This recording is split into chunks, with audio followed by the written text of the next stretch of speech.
अस्सलाम वालेकुम एवरीवन। उम्मीद है कि आप सब लोग बिल्कुल खैरियत से होंगे।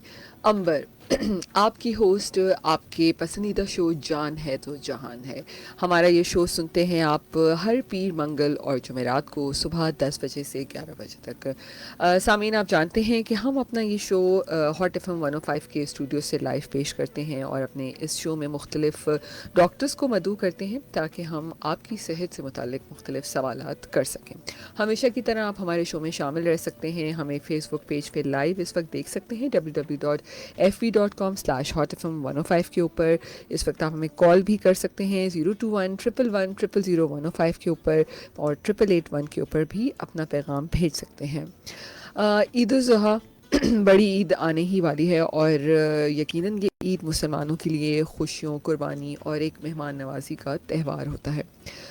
इस मौके पर अगर मैं कहूँ तो इस मौके पर गोश्त खोरी में इजाफ़ा हो जाता है, जिसके नतीजे में अक्सर हम देखते हैं कि अक्सर अफराद मैदे की तेज़ाबियत, बदहज़मी और गैस जैसे मुख्तलिफ़ मसाइल का शिकार हो जाते हैं और इसलिए ज़रूरी है कि हम खुराक के मामले में समझदारी का मुज़ाहरा करें और माहिरीन की दी गई हदायत पर अमल करें। सामीन एक बहुत ही एक अहम टॉपिक है और इस पे आज का जो हमारा ये शो है ये जेनिक्स फार्मा की जानिब से पेश किया जा रहा है और आज का जो हमारा टॉपिक है वो है ईद पे ना हो एसिडिटी। तो इस पे हम जो गैस्ट्रोएंट्रोलॉजिस्ट की एक्सपर्ट की क्या स्ट्रैटेजी है उसके ऊपर हम बात करेंगे और आपको मशवरे देंगे कि इस ईद को आप किस तरह एंजॉय कर सकते हैं। इस अहम टॉपिक के ऊपर आज बात करने के लिए आज हमारे साथ स्टूडियो में डॉक्टर शनील कादिर मौजूद हैं। He is assistant professor gastroenterologist हैं, हमारे साथ स्टूडियो में मौजूद हैं। अस्सलाम वालेकुम डॉक्टर साहब। वालेकुम सलाम। कैसे हैं आप? जी अल्हम्दुलिल्लाह। वेलकम टू माय शो जान है तो जहान है। Thank you very much for the thank invite. जी बिल्कुल, बहुत शुक्रिया डॉक्टर साहब आपका आने का और बड़ा एक अहम टॉपिक है कि आज बड़ी ईद तो आने ही वाली है और मैं ये तो नहीं कह सकती कि लोगों को मैं लाइव बोल दूँ कि आपने बड़ी ईद पे बारबेक्यू एंजॉय नहीं करना या आपने कटाकट नहीं बनाना या आपने मज़े मज़े के खाने नहीं बनाने। ये तो उन्होंने बनाने ही बनाना है, ठीक है, और सब नहीं खाने जिसमें हम सब भी शामिल हैं, ठीक है। इस टॉपिक पे आने से पहले मैं जानना चाहूँगी और हमारे सामीन भी कि जो मैदा है हमारे जिस्म में हम कहते हैं कि जी मैदे की है सेहत, उससे क्या मुराद है? अच्छा जी, मैदे की सेहत से मुराद ये है कि जो मैदे का अपना काम है, बेसिकली डाइजेस्टिव हेल्थ जो है वो सिर्फ मैदा नहीं होता। आपके खाने की नाली हो गई, मैदा हो गया और उसके बाद फिर आपकी छोटी आंत हो गई। तो हर ऑर्गन का अपना अपना एक सिस्टम है, अपना अपना एक काम है। तो खाने की नाली का काम है कि उसको नीचे लेके जाए और मेक श्योर करे कि वो स्टमक में ही रहे। स्टमक का काम है कि उसको ग्राइंड करके आगे पास आउट कर दे और जो छोटी आंत का काम है कि जी उसको एब्जॉर्ब करे। तो डाइजेस्टिव हेल्थ का जो आइडिया है वो ये है कि ये सारे अपने ऑर्गन्स जो हैं अपने अपने जो काम उनको एलोकेट किया गया है तो वो उसी उसी काम को रेगुलरली करते रहें कि जिसका काम है एब्जॉर्प्शन तो वो एब्जॉर्प्शन करे। ठीक है, इसके अलावा फिर ये कि एब्जॉर्प्शन के बाद आगे जब आपका खाना जाता है तो जो जो न्यूट्रिएंट्स एब्जॉर्ब होने हैं वो एब्जॉर्ब हो जाएं। जो नॉर्मल जैसे स्टूल बनता है वो हो, गैस वगैरह इतना ज़्यादा ना बने, आपको हैवीनेस वगैरह ना लगे, क्योंकि आपका सिस्टम अगर सही चल रहा है तो एवरीथिंग गोज़ डाउन, नीचे जाएगी, अपने अपने सिस्टम से आराम से वो काम करती रहेगी। इम्पॉर्टेंट इसमें ये होता है कि ज़्यादातर डाइजेस्टिव सिस्टम को मेंटेन करने के लिए कि आपकी हेल्दी ईटिंग हो। ठीक है, अब हेल्दी ईटिंग बहुत सारे लोगों का डिफरेंट वर्जन होता है हेल्दी ईटिंग का ना। सही बात है। ठीक है, कुछ का होता है कि जी मैं रोज़ गोश्त खा रहा हूँ तो मेरी हेल्दी ईटिंग है, कुछ का होता है कि मैं रोज़ सिर्फ वेजिटेबल खा रहा हूँ तो वो मेरी हेल्दी ईटिंग है। तो वो हेल्दी ईटिंग मीन्स के आपके डाइट में हर चीज़ इंक्लूडेड हो, बैलेंस फूड। बैलेंस डाइट जैसे कहते हैं ना। तो बैलेंस डाइट हो तो हेल्दी ईटिंग हो, ऑब्वियसली रेगुलर एक्सरसाइज जो कि बहुत ही कमी होती है यहाँ पर, रेगुलर एक्सरसाइज हो। इसके अलावा स्ट्रेस कम हो या स्ट्रेस इतना ज़्यादा ना हो कि जो आपके हेल्थ पे अफेक्ट करे और फिर आगे जाके फिर एडिक्शन जैसे स्मोकिंग वगैरह होती है। तो ये सारी चीज़ें जो हैं वो अगर बैलेंस्ड हैं तो ऑब्वियसली आपका जो डाइजेस्टिव सिस्टम है वो भी सही तरह काम करेगा। बिल्कुल, बिल्कुल आप सही कर रहे हैं और मैं ये समझती हूँ आजकल जो मेजर मसला है वो लोगों के लाइफ़स्टाइल के साथ ही है। लाइफस्टाइल के साथ है जी। क्योंकि लाइफ़स्टाइल हम ज़्यादा सेडेंटरी लाइफ़स्टाइल है, बैठे रहते हैं और फिर ओबेसिटी का एलिमेंट इतना बढ़ता जा रहा है जी तो उसकी बिल्कुल। वजह से। और स्ट्रेस तो आप बिल्कुल ठीक कह रहे हैं। मैं ये तो नहीं कह सकती कि स्ट्रेस किसी को ना हो, लेकिन स्ट्रेस होता है लेकिन हम उसको मैनेज कैसे करते हैं, दैट इज़ इम्पोर्टेंट।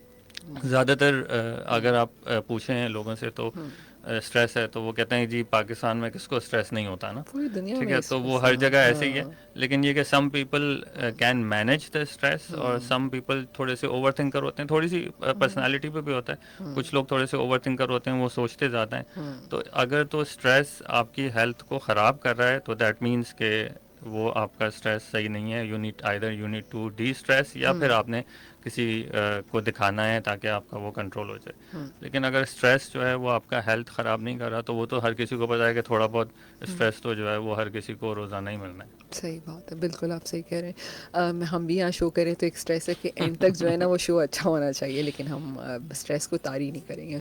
अच्छा डॉक्टर साहब, बड़ी ईद आने वाली है, ठीक है, तो मैं ये समझती हूँ कि इसमें छोटी ईद का खैर अलग अपना मज़ा होता है, लेकिन इसका भी एक अलग मज़ा होता है। हम देखते हैं लोगों के घर में बारबेक्यू हो रहे हैं और मैरिनेशंस हो रही हैं, पहले से इसकी तैयारियाँ होना शुरू हो हुँ। जाती हैं। मार्केट में भी आप देखते होंगे, हर जगह नज़र आ रही चीज़ें।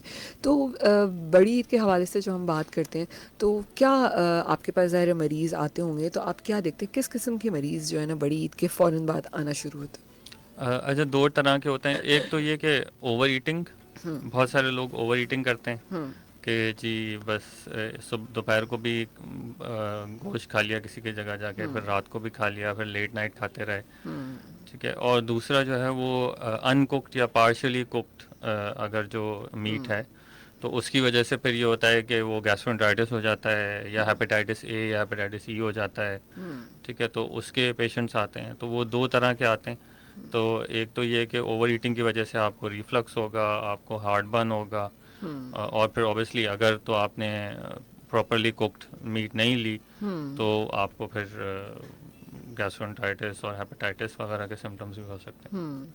क्योंकि यूजुअली बारबेक्यू में ये बहुत ज़्यादा देखा जाता है ना, क्योंकि वो पूरा फुली कुक्ड नहीं होता हाँ, और फिर मैरिनेशन भी कम वक़्त के लिए हुई होती है, तो उस पे ज़्यादा ही मसला आ सकता है। हाँ, कि कुक्ड सही होना चाहिए। हुँ, यूजुअली पार्शियली कुक्ड में फिर ये होता है कि आपको रिफ्लक्स और वो वाले सिम्टम्स तो फिर नहीं होंगे, हुँ, लेकिन आपको फिर वो हेपेटाइटिस के और फिर गैस्ट्रोएंटेराइटिस के फिर वो वाले सिम्टम्स फिर वो हैं कि फिर then you require hospital admission. हुँ, ठीक है, तो वो उसके लिए जो है वो फिर ये मेक श्योर करना होता है कि जी आप अच्छा चलें, आप घर पे बना रहे हैं, बहुत सारे लोग घर हुँ, पे बनाते हैं तो वो थोड़ा सा ओवर कुक करके बना देते हैं। हुँ, लेकिन जो बाहर से आप खाते हैं वो उसमें आपको मेक हुँ। श्योर करना होता है कि वो कुक प्रॉपरली हुआ हुआ है कि नहीं हुआ हुआ। हुँ, नहीं बिल्कुल आप सही कह रहे हैं। घर में तो फिर भी एहतियात हो जाती है, लेकिन ज़ाहिर है बाहर तो इतने लोग जा रहे होते हैं तो हाँ, कोई हिसाब किताब नहीं नहीं होता। होता बिल्कुल। अच्छा डॉक्टर साहब, जब हम एसिडिटी की बात करते हैं तो लोग शायद समटाइम लोगों को नहीं पता होता, लोग कहते हैं नहीं जी बहुत एसिडिटी हो रही है। तो एसिडिटी होती क्या है, मतलब मुझे कैसे पता चलेगा ये एसिडिटी है, या हम इसको कैसे डिफरेंशिएट कर सकते हैं आईबीएस के साथ में? अच्छा, एसिडिटी में बेसिकली जो सिम्टम होते हैं वो ज़्यादातर सिम्टम ये होते हैं कि बर्निंग, हुँ, मेन सिम्टम तो ये होगा कि बर्निंग, हार्ट बर्न टाइप जिसको कहते हैं, हुँ, कि जी खाने की नाली में, सीने में जो है वो हमें जलन हो रही है। हुँ, ठीक है, या हमें जो है वो मैदे में थोड़ी सी जलन हो रही है, बर्निंग टाइप पेन। यूजुअली आप अगर पूछें लोगों से कि जी पेन जो आपको हो रहा है वो बर्निंग टाइप पेन हो रहा है, जलन जैसा हो रहा है, हुँ, तो इसका मतलब कि आपको एसिडिटी हो रही है। अच्छा, हुँ, एसिडिटी के साथ साथ बहुत सारे लोगों को रिफ्लक्स भी होता है कि जी खाना जो है वो थोड़ा सा ऊपर आ गया, हुँ, या हमने खाना खाया, पानी पिया, तो हमें ऐसे लगा कि वो बिल्कुल हज़म नहीं हुआ, हमें हुँ, यहीं पे खाने की नाली पे पड़ा ही हुआ है, या हमें एसिड टेस्ट आया पीछे अपने बैक ऑफ द थ्रोट पे। हुँ, ठीक है, कि हमें थोड़ी सी कड़वाहट महसूस हुई। हाँ। ठीक है, तो ये सारे रिफ्लक्स और एसिडिटीज़ यूजुअली साथ साथ ही होते हैं। सही, बिल्कुल ओके।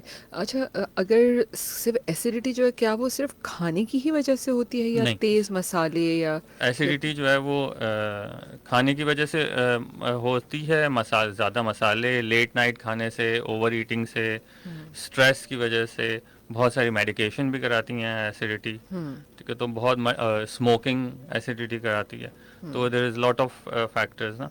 तो ये हुँ, होता है कि a lot of the time, अब जैसे आपने अभी ईद का ज़िक्र किया, तो अब हुँ, उसमें जो है वो अगर आप देखें तो जी ओवर ईटिंग भी होगी। हुँ, ठीक है, लेट नाइट खाने भी होंगे, हुँ, स्पाइसी खाने भी होंगे। अच्छा, जो स्मोकिंग वगैरह करते हैं वो भी स्मोकिंग करते रहेंगे। हुँ, ठीक है, और कोई एक्सरसाइज वगैरह होगी नहीं। ठीक है, बिल्कुल, तो वो आपके पास इतने सारे रिस्क फैक्टर्स हो गए कि हुँ। आपको फिर एसिडिटी और रिफ्लक्स तो होना ही है ना। बिल्कुल। और फिर वो ईद से पहले बिज़ी शेड्यूल भी इतना होता है कि उस उन स्ट्रेस। दिनों में, हाँ, हुँ। उन दिनों में इंसान रेस्ट मोड में ज़्यादा ही चला जाता है, हाँ, खाया पिया और सो गए हाँ बस। और सो गए। हाँ। ज़्यादातर लोग, ख़वातीन बेचारी काम कर रही होती हैं और मर्द हज़रात के समय छुट्टियों में से आराम कर होते हैं, ऐसा होता है ना, तब भी हाँ। एसिडिटी हो सकती है। जी हाँ, बिल्कुल हाँ। हुँ, बिल्कुल। अच्छा डॉक्टर साहब, मतलब जब मैं खाने-पीने की, गोश्त की स्पेशली जब मैं बात करती हूँ, तो अब देखें, मैं ये तो नहीं कहूँगी कि कोई नहीं खाएगा, लेकिन कोई एहतियात कर सकते हैं गोश्त खाने में? क्या फ्रीक्वेंट, मतलब उसमें जो पोर्शंस हैं वो कितने अहम हैं और गोश्त कैसा होना चाहिए? ख़ैर इनका ये सवाल है कि ज़ाहिर है जब हम कुर्बानी का जानवर दे रहे होते हैं, तो ज़ाहिर है उसका गोश्त हमने खाना भी है, तो कोई एहतियात होनी चाहिए ऐसी कोई ख़रीदते वक़्त भी? नहीं, आई थिंक एहतियात ऑब्वियसली वो जो आप देखते हैं कि जी कोई बीमार जानवर बीमार ना बीमार हो, हाँ। जानवर ना हो। हुँ, उसके दूसरी जो इम्पोर्टेंट चीज़ होती है ना, वो फिर कुकिंग और ईटिंग में है। ज़्यादातर एहतियात जो है ना ईटिंग में। कुकिंग में तो चलें, आपने जैसे मैंने बताया कि जी हुँ, आपने प्रॉपरली उसको कुक किया, आपने मेक श्योर किया कि जी वो हुँ, टेंडर है, बिल्कुल हुँ, प्रॉपर कुक हुआ हुआ है, कोई पार्शली कुक नहीं है। हुँ, ईटिंग में ना दो दो मसले होते हैं जो कि एक्चुअली एसिडिटी के साथ साथ जो दूसरी चीज़ हम देखते हैं, वो देखते हैं कि पेशेंट्स कभी कभी आते हैं जिसमें खाना फंस गया है यहाँ पे ना, ठीक है। हुँ, तो वो बिकॉज वो चू नहीं करते, इतनी जल्दी मीट लेते हैं कि हुँ, चू नहीं करते, तो कभी कभी अगर आपके खाने की नाली थोड़ी सी नैरो है तो वो वहाँ पे आके वो फँस ब्लॉक जाता है? ब्लॉक हो जाता है, डिस्फेजिया जिसको कहते हैं, फंस जाता है। ओके। ठीक है, तो एक तो ये कि चू प्रॉपरली करें, हुँ, स्पेशली जो एल्डरली पेशेंट्स हैं हुँ, उनके लिए तो बहुत ही ज़्यादा इम्पोर्टेंट है कि चू प्रॉपरली करें, ऐसे करके ना खाएं। हुँ, और चू प्रॉपरली आप तब करेंगे जब आप आराम से बैठ के खाएंगे, आपको वो नहीं होगा कि जी हुँ, मुझे जल्दी खाना है हुँ, क्योंकि मुझे बहुत ज़्यादा खाना है। हुँ, अगर आप आराम आराम से खाएंगे तो फिर आपकी ओवर ईटिंग भी नहीं होगी। अगर आप जल्दबाजी में खाएंगे तो आपकी ओवर ईटिंग भी होगी कि मुझे ये भी खाना है, ये भी खाना है, वो भी खाना है। हुँ, अच्छा, तीसरी चीज़ कि बहुत ज़्यादा स्पाइसी, हुँ, अगर बहुत ज़्यादा स्पाइसी है, हुँ, कुछ लोगों को थोड़ा सा सेंसिटिविटी होती है स्पाइसेस से, नॉर्मली भी होती है। हुँ, अब वो अगर बहुत ज़्यादा स्पाइसी खाएंगे तो फिर ऑब्वियसली उनके उनके सिम्टम्स जो हैं वो वर्स हो जाएंगे। और फोर्थली जो है ना, वो फिर ये होता है कि लेट नाइट खा के फिर आप सो गए। हुँ, अच्छा, जो मीट होता है वो that takes a bit longer for digestion. हुँ, चिकन और बाकी चीज़ें जल्दी डाइजेस्ट हो जाती हैं, मीट जो है वो थोड़ा सा ज़्यादा टाइम लेता है डाइजेशन में ना। तो ये कि आपने लेट नाइट खाया हुँ, और फिर फ़ौरन सो गए, हुँ, तो फिर ये होगा कि वो स्पाइसी फूड, हुँ, ओवर ईटिंग, लेट नाइट खाया, फिर जब आप बीच रात में उठेंगे कि हमें रिफ्लक्स हो रहा है, हमें एसिडिटी हो रही है ना, हुँ, तो वो यूजुअली नॉर्मली भी जो एडवाइस होती है वो ये होती है कि between sleeping and hmm, last meal there should be 3 hours का डिफरेंस। बिल्कुल। कि आपने आखिरी जो खाना खाया और सोने के बीच में 3 घंटे का, हुँ, तो वो वैसे तो नॉर्मली इतना ज़्यादा मैटर नहीं करता, लेकिन इसमें ज़्यादा मैटर करता है क्योंकि इसमें जो गोश्त है उसकी डाइजेशन जो है वो थोड़ी सी हुँ, स्लो होती है कंपैरेटिवली बाकी चीज़ों के। हुँ, तो उसमें ज़्यादा होता है कि जी चलें, आपने अगर खाया भी लेट नाइट हुँ, तो at least half an hour walk कर लें या 1 घंटा वॉक कुछ कर लें, एकदम से जाके सोएं ना। बिल्कुल। और आई थिंक जो बोटी का साइज़ है वो भी अगर छोटा-सा हाँ, रखें तो तो वही है ज़्यादा, कि च्यू हाँ, आप प्रॉपर्ली करेंगे ना। लुक़मा छोटा बनाना हाँ, है, लुक़मा हाँ। छोटा च्यू प्रॉपर्ली करेंगे हुँ, और आराम-आराम से खाएँगे, क्योंकि हुँ, जल्दबाज़ी में तो फिर ये होगा कि आप को ओवर ईटिंग ज़्यादा हो जाएगी बेसिकली। हुँ, बिल्कुल आप सही कह रहे हैं। और यूजुअली क्या होता है कि जब आप अपने फ्रेंड्स के साथ, फैमिलीज़ के साथ बैठे होते हैं, आपको पता भी नहीं पता भी चलता नहीं है। चलता, हाँ। आप खाते रहते हैं, पता भी नहीं चलता। उसके बाद फिर आप घर जाते हैं, आप सो जाते हैं। सही बात है, बिल्कुल। और बहुत सारे लोग ज़ाहिर है वो बारबेक्यू के साथ वो और भी जो लवाज़मात होते हैं ना, वो भी खा रहे वो भी होते हैं। खा हाँ, तो उसके बाद फिर हाँ। वो मीठा खाएँगे, फिर उसके बाद हुँ, वो चाय वग़ैरह पिएँगे, सब तो वो कुछ। सब कुछ वो हो जाता है। बिल्कुल। अच्छा, जो कुर्बानी के अलावा हम जब सारा साल जो गोश्त कंज़्यूम करते हैं और जो कुर्बानी का गोश्त होता है, उसमें और इसमें क्या फ़र्क होता है कि वो उस जो हम खा रहे होते हैं पूरा साल, उससे इतना फ़र्क नहीं पड़ता जितना कुर्बानी के गोश्त से पड़ता हाँ, है? आई थिंक बिकॉज़ कुर्बानी वाले दिनों में ना हमारी लाइफ़स्टाइल थोड़ा-सा चेंज हो जाता है कि हमारी ईटिंग हैबिट्स जो हैं वो थोड़ी-सी ज़्यादा ओवर ईटिंग हो जाती है, ज़्यादा हुँ, स्पाइसी हो जाती है, ठीक है? और ये कि वो सेडेंटरी थोड़ा बहुत ज़्यादा हो हुँ, जाता है। जैसे आपने कहा कि जी छुट्टियाँ होती हैं, ठीक है? हुँ, तो हर कोई जो है वो रिलैक्स कर रहा होता है हुँ, और फिर ये होता है कि जी सुबह को मुझे फ़लानी जगह जाना है, वहाँ हुँ, पे हम खाएँगे, फिर दोपहर को हमें फ़लानी जगह जाए, इस रिश्तेदार के पास जाना है, वहाँ पे हम खाएँगे रात को। तो 3 नॉर्मल आवर्स में हो सकता है कि आपकी 3 मील्स ना हों, अगर हों भी तो उसमें शायद 1 मील होगी जिसमें आप गोश्त खा रहे होंगे ना। इसमें तो आप सुबह, दोपहर, शाम तीनों वक़्त जो है वो गोश्त ही खा रहे होते हैं। सही बात है, सो ट्रू। हाँ, नहीं, thank you. 2 cheese I think उन्होंने 2 चीज़ बहुत इम्पोर्टेंट बोली हैं। एक तो ये बोला है कि एतदाल के साथ जो है वो खाएँ। खाएँ, खाएँ। एवरीथिंग अगर आप देखें भी तो हुज़ूर सल्लल्लाहु अलैहि वसल्लम ने भी यही बोला है कि जो आप खाना खाएँ तो एतदाल के साथ हर भूख चीज़, छोड़ के खाएँ। हाँ, हर चीज़ जो है वो आपकी एक उसके साथ होनी चाहिए। बिल्कुल। और सेकंडली उन्होंने कार्बोनेटेड ड्रिंक्स का बोला, तो कार्बोनेटेड ड्रिंक्स ऑब्वियसली जो है वो इंक्रीज़ करती हैं एसिडिटी और रिफ्लक्स। पहले आप एक तो स्पाइसी चीज़ें खा रहे हैं, फिर आप ओवर ईटिंग कर रहे हैं, फिर आप गोश्त खा रहे हैं, फिर उसके ऊपर आप कार्बोनेटेड ड्रिंक्स भी पी रहे हैं, तो वो कॉम्बिनेशन जो है वो बड़ा डेंजरस ही कॉम्बिनेशन हो जाता है कुछ लोगों के लिए। सही बात है। और फिर सबसे अहम बात जो उन्होंने कही कि जो 6 महीने तक फ्रीज़र में गोश्त भी माशाल्लाह से स्टोर किया जाता है, तो आप अगर हम फ्रीज़र में रखेंगे, अब ज़ाहिर है 6 महीने उसमें बैक्टीरियाज आई भी आएंगे, थिंक उसका क्या इफेक्ट आ सकता आई है मैदे थिंक पे? अगर तो वो आपका, I don't know the correct answer, लेकिन आई थिंक अगर आपका जो है वो जैसे बहुत सारी जगहों पे इलेक्ट्रिसिटी के ऑन एंड ऑफ इश्यूज होते हैं, तो अगर वो ऑफ हो गई और फिर उसमें पड़ा रहा तो वो ज़्यादा,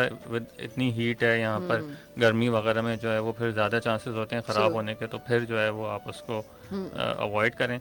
लेकिन कुछ लोग जो है वो अगर इस्तेमाल करना चाहते हैं कुछ दिनों के लिए, तो एज़ लॉन्ग एज़ वो प्रॉपरली फ्रोज़न है और उसमें कोई इस तरह की चीज़ नहीं है, तो इट शुड बी फाइन। बस ये होता है कि जब आप बना भी रहे हैं तो बस ये मेक श्योर करें, जितना आई थिंक जितना पुराना होता है वो थोड़ा सा ज़्यादा टाइम लेता है कुक वगैरह कुकर करने में, तो उसमें बस ये कि मेक श्योर करें कि वो प्रॉपरली कुकड हो। अच्छा डॉक्टर साहब, ये बताइए कि जब बहुत सिवियर ऐसे एसिडिटी होती है, आपको पता है लोग, बहुत सारे लोगों को पेन भी फील होता है, तो क्या कभी ऐसा होता है कि इससे हार्ट भी अफेक्ट होता है बहुत सिवियर एसिडिटी और मैदे की तेजाबियत से? हाँ, उसमें ये होता है कि देयर इज़ अ डिफरेंस के बहुत सारे लोगों को जब एसिडिटी होती है तो उनको जो है उसके साथ साथ गैस होती है, गैस की फीलिंग होती है, और फिर गैस की फीलिंग उनके ना यहाँ पे चेस्ट में उनको लगता है कि ऐसे जैसे मरोड़ टाइप टाइटनेस है।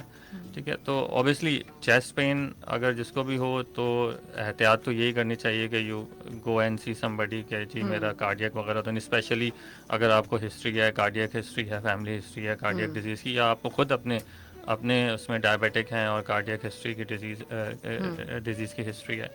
लेकिन ये कि कार्डियक पेन यूजुअली जो है वो आपका लेफ़्ट साइड लेफ्ट। चेस्ट में वो ऐसे होता है जैसे किसी ने पत्थर रख दिया हो आपके दिल के ऊपर, सीने के ऊपर, और वो यूजुअली ब्रेथलेसनेस होती है। लेकिन गैस जब ट्रैप हो जाती है बहुत सारे लोगों की, तो उनको भी इसी तरह की फीलिंग होती है कि जी हमारी जो है वो पेन सिवियर हो रहा है और गैस ट्रैप हो रही है, तो वो बहुत दफ़ा ईसीजी वगैरह कराते हैं और उसके बाद फिर वो गैस्ट्रो के पास आते हैं कि जी हर चीज़ अब कार्डियक रूल आउट हो गया, तो फिर हम आपके पास हैं। बिल्कुल, आप सही कह रहे हैं। अच्छा डॉक्टर साहब, यूजुअली जैसे ऑफिस गोइंग जो लोग होते हैं, तो वो आते हैं आपके पास, उनके जो बहुत ज़्यादा बैठे रहते हैं, उनको भी ये प्रॉब्लम ज़्यादा फेस हाँ, होता है? जो बैठे रहते हैं उनको प्रॉब्लम एसिडिटी का एज सच इतना ज़्यादा नहीं होता, उनको आईबीएस का ज़्यादा प्रॉब्लम होता है, कॉन्स्टिपेशन का ज़्यादा प्रॉब्लम होता है।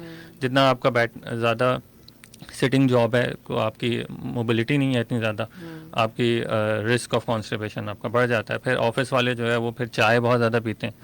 ठीक है, तो वो कुछ कुछ पेशेंट्स आते हैं, वो कहते हैं हम 30-30 कप चाय पीते हैं, फिर जो 30, जो माय गॉड। जो आता है ऑफिस में उसके साथ चाय पीते हैं। ठीक है, अब कुछ लोगों का ठीक है, वो उनका हो सकता है कि ऑफिस का वो ऐसा हो कि जी वो अगर ना पिए तो लोगों को बुरा लगेगा ये नहीं पी रहे, तो मैं उनसे कहता हूँ भाई एक सिप पी के और फिर आप छोड़ दें, ज़रूरी थोड़ी है कि पूरा कप आपने ख़त्म ही करना है उनके सही साथ ना। बात है, बिल्कुल। तो अब उसमें जो है वो कॉन्स्टिपेशन, एसिडिटी, ये सारी चीज़ें बढ़ जाती हैं, और ब्लोटिंग वगैरह, रिफ्लक्स, ये सारे सिम्टम्स बढ़ जाते हैं, तो उनका। और अच्छा, फिर तीसरा ये कि उनके पास टाइम नहीं होता एक्सरसाइज का, कि जी हमारे पास तो हम तो रात को 9-10 बजे आते हैं, उसके बाद तो टाइम ही नहीं होता, खाना खाते हैं सो जाते हैं। तो अब वो तो ये कि आपको निकालना पड़ेगा ना टाइम। सही बात है, अपनी सेहत को वक्त नहीं देंगे तो फिर ये मसाइल तो होंगे। और मैं समझती हूँ कि ये जो आपका आपकी मैदे के मसाइल है ना, ये तो सबसे वर्स होते हैं। आपके पूरा आपका ना मूड ख़राब, आपकी ज़िंदगी बिल्कुल एक अजीब उसमें आना शुरू होती है, काम करने को दिल नहीं चाहता, अजीब मसला हो जाता है ये। जी। अच्छा डॉक्टर साहब, खैर हमने काफ़ी सारी चीज़ें तो डिस्कस करनी, मैं चाहूँगी कि आखिर में फिर लोगों का है कि कोई 5 सिंपल सी टिप्स दे दें, ठीक है? बकरा ईद पे गोश्त ज़रूर खाना है उन्होंने, ठीक है? और थोड़ा-सा 5 टिप्स और दें। आई थिंक वो जो हमने शुरू शुरू में और बीच में सारे प्रोग्राम में हम बार बार कह रहे हैं, तो वो इम्पोर्टेंट चीज़ तो ये है कि एक तो ये कि प्रॉपरली कुक्ड आप खाएं, ठीक है? दूसरा ओवर ईटिंग ना करें, ठीक है? थर्डली जो है वो आप लेट नाइट ना खाएं। फोर्थली थोड़ा सा इवन दो के हॉलीडे मूड में होते हैं और टाइम नहीं होता, थोड़ा सा एक्सरसाइज का या इवन 15 मिनट्स अगर आप walk I think it's brisk walking better का, टाइम अभी, बंदा रिलैक्स होता है हाँ, तो एक्सरसाइज का तो अच्छा वक्त है आपके पास। हाँ। उसका टाइम निकालें।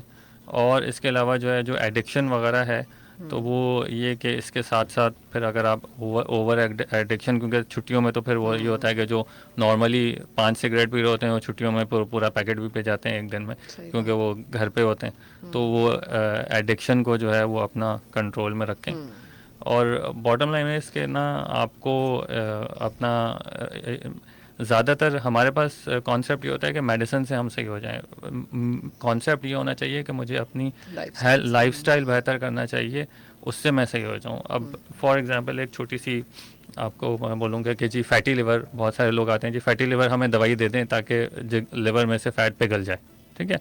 अब ऐसी तो कोई दवाई नहीं बनी ना। सही तो बात मैं है। उनसे कहता हूँ कि जी आपको फ़ैट पिघलाने के लिए मेहनत करनी पड़ेगी, और मेहनत क्या है? एक्सरसाइज, ठीक बिल्कुल। है? जो आपका ये वेट 6 किलो बढ़ गया है, उसको आपने 6 किलो वापस कम करना है।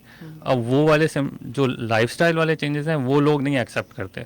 वो कहते हैं नहीं ये क्या बात हुई ना, हम आपके पास आए दवाई के लिए और आप हमें लाइफस्टाइल चेंजेस। और इंटरनेशनली भी आप देखें हर जगह the more emphasis is on lifestyle rather than medication. Of course, बिल्कुल सही बात है। और देखें डॉक्टर साहब, बिल्कुल आपका तो ये सबसे, मैं ये समझती हूँ कि कोई भी मरीज़ आपके पास आ रहा है तो ज़ाहिर है दवाई तो एंड ऑफ द डे आपने दिक्कत देनी है, लेकिन अगर आप लाइफस्टाइल पे ना फोकस करें तो फिर वो अद्वियात भी कभी कभी काम नहीं करती हैं आपके जी ऊपर, हाँ। ठीक है ना? फॉर मतलब वो अच्छी दवाई आपके ऊपर असर करे, लाइफस्टाइल बेहतर करना बहुत ज़रूरी है। Thank you so much doctor साहब। Thank you. बहुत अच्छी तरीके से आपने हमारे सब इस टॉपिक पे बताया। उम्मीद करती हूँ डॉक्टर आप लोग आपकी हदायत पे अमल करेंगे। आखिर में कुछ कहना चाहेंगे? कैसा लगा शो पे आके, रेडियो की नहीं जी, थैंक यू इम्पोर्टेंस वेरी क्या? Much for the invite. मैं तो पहली दफ़ा एफएम का शो कर रहा हूँ, तो hmm, it's really good. Thank you very much. बिल्कुल। Thank you so much doctor साहब, और जेनिक्स फार्मा की भी बहुत शुक्रिया कि उन्होंने हमें ये मौका दिया कि हम इस टॉपिक के ऊपर बात कर सकें। आखिर में सिर्फ मैं इतनी बात ज़रूर कहूँगी कि डॉक्टर शनील कादर ने भी बीच में बताया कि हजूर सल्लल्लाहु अलैहि वसल्लम भी हमेशा इस बात पे फोकस करते थे। जब वो मदीने में थे हजूर सल्लल्लाहु अलैहि वसल्लम, एक मैं वाक़या शेयर करना चाहूँगी। तो उन्होंने एक तबीब को अपने पास रखा, और ताकि उनके जितने सहाबा कराम हैं वो उनकी सेहत के हवाले से वो उस तबीब को दिखा सकें। तो जब 6 महीने गुजर गए तो वो तबीब हजूर सल्लल्लाहु अलैहि वसल्लम की खिदमत में हाजिर हुआ। उनसे कहा कि मैं चाहता हूँ कि आप मुझे यहाँ से जाने की इजाज़त दे दें, क्योंकि 6 महीने से तो मेरे पास कोई मरीज़ ही नहीं आया। लेकिन मैं जाने से पहले ये पूछना चाहता हूँ कि ऐसा क्या ऐसा राज है कि कोई ऐसे कोई बीमार नहीं पड़ा? तो हजूर सल्लल्लाहु अलैहि वसल्लम ने कहा कि जितने भी लोग हैं यहाँ पर वो अपना भूख छोड़ के खाना खाते हैं, ठीक है? और एतदाल के साथ खाना खाते हैं। और बिल्कुल जब आप एतदाल पसंदी से, चाहे आप ज़िंदगी गुजारें, चाहे आप खाना खाएं, चाहे आप किसी चीज़ का भी इस्तेमाल एतदाल से करें, तो आपकी सेहत में भी अच्छा पन आप देखेंगे और ज़िंदगी में भी सुकून देखेंगे। अपना बहुत सा ख्याल रखिए, और इंशाल्लाह फिर मिलेंगे फ्राइडे वाले दिन नए टॉपिक्स के साथ। अल्लाह हाफ़िज़।